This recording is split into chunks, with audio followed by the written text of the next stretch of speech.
নামাজের সময় হলে নামাজ পড়ো, দেরি করো না। মানুষ মারা গেলে দাফন করতে দেরি করো না। বান্দা যদি পাপ করে ফেলে তওবা করতে দেরি করো। এজন্য পাপ করার সাথে সাথে তওবা করার দরকার আছে না নাই? এখন তওবা যে করব কোন সিস্টেমে করব? কোন সিস্টেমে? ভুল হওয়া মাত্রই আপনি অনুতপ্ত হয়ে চোখের পানি ছেড়ে আল্লাহর কাছে মাফ চান, আল্লাহর কাছে ক্ষমা চান, এটার নামই তওবা। আমাদের দেশে হুজুরাই না তওবা পড়ায়, আছে না নাই?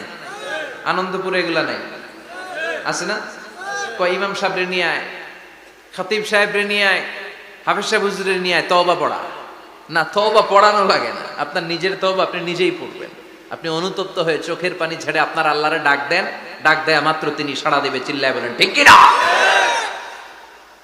উলামায়ে কেরামরা তওবার 5টা শর্ত আরোপ করেছে। এই 5টা শর্তের আলোকে যদি তওবা করেন মুহূর্তের মধ্যেই তওবা কবুল করে নিবে কে? আল্লাহ।